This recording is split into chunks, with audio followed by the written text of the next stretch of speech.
இப்ப என்னெல்லாம் கேமரா எப்படி எல்லாம் இருக்கும், எங்கெல்லாம் வைக்கலாம் கொஞ்சம் சொல்லுங்க. இருங்க இப்ப நாங்களே கேமரா வச்சிருக்கோம் ஒவ்வொருத்தருக்குள்ளயும். பயமுறுத்துறீங்க. சொல்லுங்க கிரண். இப்போ இந்த ஷோ வந்து உங்களுக்கு தெரியாம இப்ப நாங்க ரெக்கார்ட் பண்ணிட்டு இருக்கோம். எங்க இதுல கேமரா? இதோட இந்த கோல்டன் கலர் ரிம்புக்கு மேல பாத்தீங்களா மேடம்? எனக்கு தெரியும் பெண்ல வைப்பாங்கன்னு, மைன்யூட்டா இருக்கும். இத பாருங்களேன், இதுக்கு மேல ஒரு சின்ன ஹோல் தெரியுது, அதுதான் கேமரா. நான் மேல இருக்க அந்த பட்டனை கிளிக் பண்ணேன்னா அந்த ரெக்கார்டிங் ஸ்டார்ட் ஆயிடும் மேடம். நீங்க எங்க வச்சிருக்கீங்க? என்னோட அசிஸ்டன்ட் வச்சிருக்காரு. பட்டனா? Button camera. அவரோட ஷர்ட் பட்டன்ல இப்போ அந்த கேமரா இருக்கு. அது நீங்க திரும்புங்க, அப்படியே பட்டனை போட்டு திரும்புங்க. இது பாருங்களேன், இது ஒரு கேமரா, பட்டன் மாதிரி இருக்கு.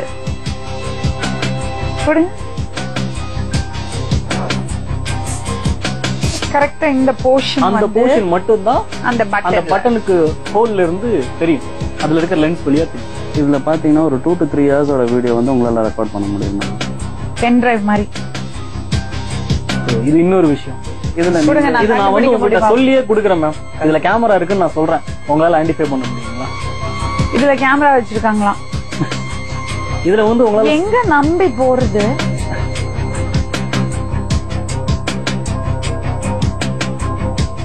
என்னால கண்டுபிடிக்க முடியல. எங்க கியூக்கு நடுவுல ஒரு சின்ன பாயிண்ட் இருக்கும். ஷிட். இது இருக்கு பாத்தீங்களா, அந்த கியூக்குள்ள ஒரு சின்ன ஹோல் இருக்கு, கண்டே பிடிக்க முடியாது. இதுல என்னன்னு பாத்தீங்கன்னா ஒரு ரிமோட் ஒன்னு இருக்கு.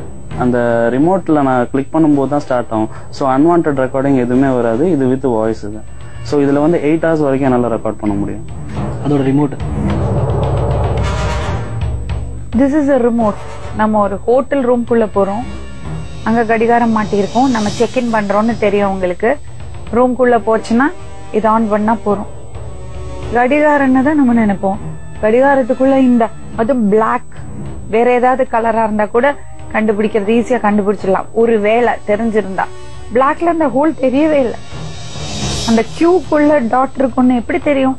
நமக்கு இவ்வளவு தூரம் இதுக்குள்ள கேமரா இருக்கு தெரிஞ்சே நம்மளால கண்டுபிடிக்க முடியல. அடுத்தது என்னோட கீச்சேன். கையில இருக்கிறதெல்லாம் எடுத்து விடுங்க. இது நாங்க வண்டி சாவியோடது, அதுல கேமரா இருக்கு. ஸோ இதை நான் டேபிள் மேல வச்சுட்டு என்னால பேச முடியும். ஸோ நான் அங்க என்ன நடக்குதுங்கிறத என்னால வந்து வாய்ஸ், வீடியோ எல்லாமே ரெக்கார்ட் பண்ண முடியும். இது திறந்தா அந்த யூஎஸ்பி, அதுலயும் யூஎஸ்பி இருக்கு, சைட்ல இருக்கு. அடுத்தது வயர்லெஸ் கேமரா எடுத்து. ஆக்சுவலா இதுதான் முதல்ல ஆரம்பம். இதுதான் மேடம் எல்லாத்துக்கும் ஸ்டார்டிங் ஸ்டேஜ். வயர்லெஸ்ல கம்ப்ளீட்டா பண்ற மாதிரி. இப்ப நீங்க பாக்குற மீதி எல்லா டிவைஸும் பாத்தீங்கன்னா டிவைஸ்க்குள்ளே ஸ்டோரேஜ் வரும். ஆனா இந்த ஒரு டிவைசஸ்ல மட்டும்தான் யார் எடுத்தாங்கிறத எப்படியுமே நம்மளால கண்டுபிடிக்க முடியாது. ஏன்னா மிச்சம் இருக்கிற எல்லா டிவைசஸ்க்குமே வந்து எப்படின்னு பாத்தீங்கன்னா அந்த வீடியோ ரிட்ரீவ் பண்றதுக்காக அவன் திருப்பி அந்த டிவைஸ் கிட்ட வந்தாகணும். இப்ப நீங்க பாக்குறதுதான் வயர்லெஸ். இதுல வந்து அவன் வீடியோ பக்கத்துல இருக்கணும்னு இல்ல, டைரக்ட் ஸ்ட்ரீமிங் போகும். இது கேமரா, இது அப்படியே இங்க தெரியுமா?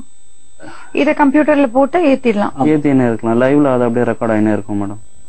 வேற என்ன இருக்கு இது மாதிரி? இது இருக்கிறதுலே பெஸ்ட் வந்து லாஸ்ட்னும் போது இந்த கேஷுவல்னஸ், இந்த டிவைஸ் யூஸ் பண்றதுக்கான கேஷுவல்னஸ், இதுதான் வந்து யாருமே இது வரைக்கும் சந்தேகப்படாதது. And this is one of the latest. இதுதான் புதுசா வந்தது. இதோட அந்த 3 pin இருக்கு இல்லீங்களா, என்னது தெரியுதா? Multi plug. எல்லார் வீட்லயும் யூஸ் பண்ணக்கூடிய ஒரு விஷயம். வீட்ல ஹோட்டல்ஸ்ல யூஸ் பண்ணது எல்லா ரூம்லயும் இருக்கும். இது பாத்தீங்க, இதுதான். இதுவும் யூஎஸ்பியா? நீங்க அதை ஓபன் பண்ணலாம். அந்த 2 பட்டனை பிரஸ் பண்ணிட்டு அப்படி நீங்க எடுங்க, 2 பக்கம் பாருங்க, நீங்க ஓபன் பண்ணுங்க. இதுல இருந்து அது சார்ஜ் ஆகும், பவர் அங்க போயிட்டு அதுல இருந்து உங்களுக்கு ரெக்கார்டிங் ஆகும். இல்ல இது பாத்ரூம்ஸ்ல கூட இருக்குமே ஹோட்டல்ல. பிகாஸ் நம்ம ட்ரையர் போடுறதுக்கு எல்லாம் பாத்ரூம், ஷேவர் போடுறதுக்கு பாத்ரூம்ல இருக்கும். இல்லன்னா இருக்கிறது ரூம்ல டெஃபினட்டா இருக்கும். இது சந்தேகமே வராதே. எதுலயுமே ஒரு சின்ன ஒரு இது சொல்றேன். இத வந்து கண்டுபிடிச்சிட்டாங்க. ஒரு சாதாரணமான ஒரு பெண்ணோ யாரோ அவங்க தங்கியிருக்கவங்க, ஹோட்டல்ல தங்கியிருக்கவங்க இதை கண்டுபிடிச்சிட்டாங்கன்னா தயவு செஞ்சு அங்க இருக்கக்கூடிய செக்யூரிட்டிஸ்க்கோ இல்ல அந்த இடத்த சார்ந்த யாருக்குமே இன்ஃபர்மேஷன் கொடுக்க கூடாது. நேரடியா காவல்துறைக்கு சொல்றது நல்லது இந்த விஷயத்தை பொறுத்தவரை. இப்போ இதெல்லாம் காமிச்சிருக்கீங்க, இதுல இருந்து எப்படி தப்பிக்கலாம்? இதுல எப்படி தப்பிக்கலாம்னு பாத்தீங்கன்னா, இந்த கேமராக்கள் 2 டைப்.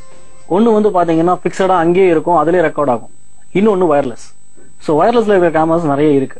இதுல இன்னும் நிறைய மாடல்ஸ் இருக்கு. அது எல்லாமே இந்த ரேடியோ ஃப்ரீக்வன்சி அப்படிங்கிற ஒரு அலைவரிசையை யூஸ் பண்ணி தான் அதெல்லாம் கேப்சர் பண்றாங்க. இதை நம்மளால ஐடென்டிஃபை பண்ண முடியும். ரொம்ப சிம்பிளான ஒரு விஷயம். எல்லாருக்கிட்டையும் இப்ப போன் இருக்கு. உங்களுக்கு ஒரு சந்தேகம் வருது, ஒரு ட்ரெஸ் சேஞ்ச் பண்ண போறீங்க, ஒரு ட்ரையல் ரூம் இல்ல ஒரு ஹோட்டல் இருக்கக்கூடிய ரெஸ்ட் ரூம் உள்ள என்டர் ஆகுறப்போ நீங்க உங்க போனை எடுத்துட்டு ஒரு கஸ்டமர் கால்க்கே ஒரு கால் பண்ணுங்க. அந்த நம்பர்ல இருந்து காது கிட்ட வச்சுட்டு நீங்க சுத்தி அந்த கண்ணாடி எங்கெங்கெல்லாம் உங்களுக்கு சந்தேகப்படுற மாதிரியான பூச்செண்டெல்லாம் வச்சிருப்பாங்க, பிளவர்ஸ் இல்ல இந்த மாதிரியான பிளக்ஸ் இல்ல உள்ளே மாட்டி இருப்பாங்க இல்லையா, கரண்ட் போர்ட்ஸ், பவர் பிளக்ஸ் எல்லாம் இருக்கும். நீங்க அங்கேயே கூட பக்கத்துல போயிட்டு நீங்க போனை கிட்ட கொண்டு போனீங்கன்னா உங்க போன்ல ஒரு சவுண்ட் வரும். அதாவது என்னன்னா, இந்த மொபைலோட ரேடியோவை இதுல இருந்து வரக்கூடிய ரேடியோ ஃப்ரீக்வன்சி அஃபெக்ட் பண்ணும். அப்படிங்கிறப்போ ஒரு டிஸ்டர்பன்ஸ் கிடைக்கும். இந்த டிஸ்டர்பன்ஸ் தான் நம்ம ஐடென்டிஃபை பண்ணிக்கலாம். சம்திங் இங்க ஏதோ ஒரு விஷயம் நம்மள பாத்துக்கிட்டு இருக்கு. சோ இதுக்காக புதுசா ஒரு எக்யூப்மெண்ட் நம்ம கையில தேவையே இல்ல. நம்ம கையில எல்லார்ட்டையும் மொபைல் போன் இருக்கு. மொபைல் போன் ஆன் பண்ணி டயல் பண்ணிட்டு அந்த ரூம் ஃபுல்லா போனோம்னா அந்த டிஸ்டர்பன்ஸ் தான் இன்னும் கேமரா இருக்குன்னு அர்த்தம். இது